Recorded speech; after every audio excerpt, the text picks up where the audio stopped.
Hello दोस्तों, तो चलिए स्टार्ट करते हैं रियान हॉलिडे की book ego is the enemy से।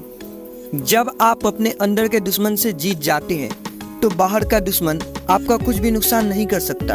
अंदर के दुश्मन बहुत सारे होते हैं, जैसे कि आलस, गुस्सा और घमंड। इस किताब में एक खास तरह के दुश्मन की बात की गई है जिसका नाम है ईगो। यह हमारे चरित्र का वह हिस्सा है जो हमारे बारे में हमेशा अच्छा सोचता है।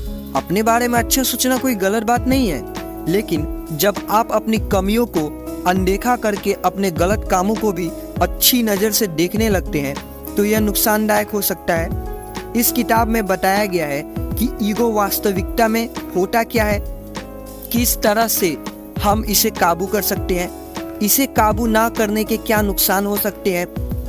इसी ईगो के बारे में ऑथर रियान हॉलिडे ने अपनी book ego is the enemy में विस्तार से बताया है।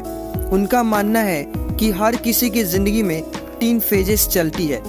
फेज 1 एस्पायर, फेज 2 सक्सेस और फेज 3 फेलियर। हमारा ईगो इन्हीं 3 फेजेस में हमारे पास आता है हमें बर्बाद करने के लिए।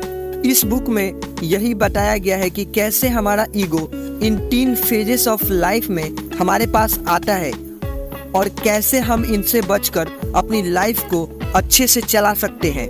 What is ego? ईगो और एटीट्यूड में सिर्फ एक ही अंतर है। एटीट्यूड सिर्फ एक वे ऑफ लिविंग है, वही ईगो उस वे ऑफ लिविंग को दिखाकर अपने आप को बड़ा बताना है। जैसे कि हर इंडियन एशियन है, लेकिन हर एशियन का इंडियन होना जरूरी नहीं है, वैसे ही हर ईगोइस्टिक पर्सन के अंदर एटीट्यूड होता है, लेकिन हर एटीट्यूड वाले पर्सन में ईगो हो ऐसा जरूरी नहीं। आजकल ज़्यादातर लोग एटीट्यूड को ईगो से कनेक्ट करते हैं, लेकिन ऐसा नहीं है। ईगो एटीट्यूड से बहुत छोटा है।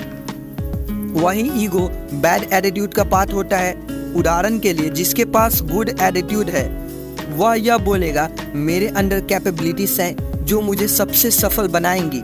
वहीं पर ईगोइस्टिक पर्सन कहेगा मेरे पास इतनी ज़्यादा नॉलेज है कि मुझसे ज़्यादा बुद्धिमान इस दुनिया में कोई और है ही नहीं। ईगो को ह्यूमिलिटी मीटर से चेक किया जा सकता है, जैसे कि जितना ज़्यादा ह्यूमिलिटी यानी कि विनम्रता होगी उतना कम ईगो उस पर्सन के अंदर होगा।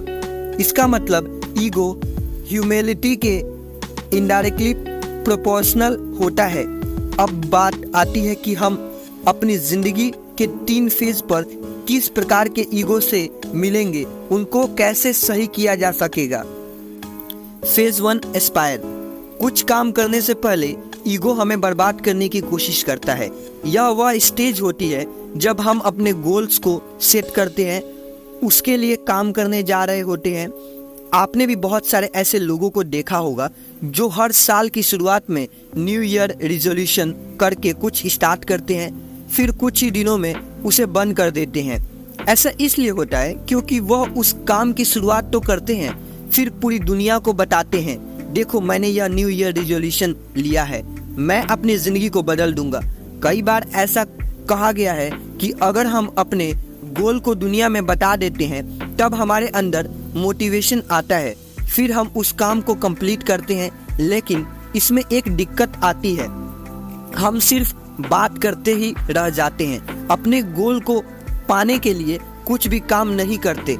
हम सिर्फ बताते हैं कि वह एक दिन ऐसा करेंगे, इतने पैसे कमाएंगे, वो गाड़ी खरीदेंगे, ऐसी ही बहुत सारी बातें करते रहते हैं, लेकिन वह एक चीज़ करना भूल जाते हैं जो कि एक एक्शन है। बड़ी बड़ी बातें करना किसको अच्छा नहीं लगता, लेकिन वहीं पर जब एक्शन लेने का समय आता है तब वह लोग वहाँ से गायब हो जाते हैं। दुनिया को अपने गोल्स बताने में दिक्कत नहीं है कोई, लेकिन आपको तभी मोटिवेशन मिलेगा जब आप लोगों के प्रति अकाउंटेबल होंगे। अगर आपको गोल सेट करने के बाद ही तारीफ मिलने लगेगी तब उसे पूरा करने की ज़रूरत क्या है। वहीं पर जब लोग आपसे पूछते हैं कि क्या तुम यह कर पाओगे, तो आपके अंदर उनको साबित करने का मोटिवेशन आता है। आप उस काम को कंप्लीट करते हैं। जैसे कि मैं अपनी बात करूं तो मैंने हर वीक में 2 पोस्ट डालने का निश्चय किया।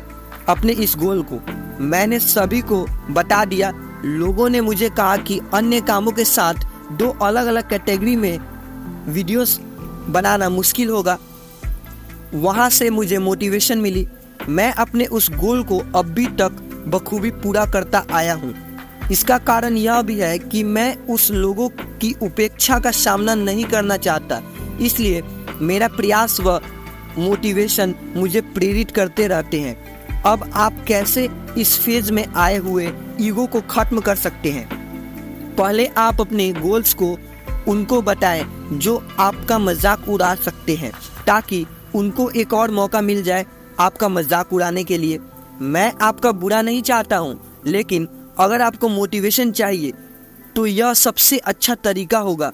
फिर जब आप इसे उन्हें बता देते हैं तो उसको अपनी दिमाग के में ज़रूर बैठा ले कि जब आप उस गोल तक नहीं पहुंच पाए तो वह लोग आपका बहुत मजाक उड़ाएंगे। फिर उस गोल के लिए काम करिए। अब आपके अंदर एक फियर ऑफ रिजेक्शन भी है, फियर ऑफ फेलियर के साथ। तब आप दुगनी तेजी से काम करेंगे। आप अपने गोल पर पहुंचने के लिए हर संभव प्रयास करेंगे।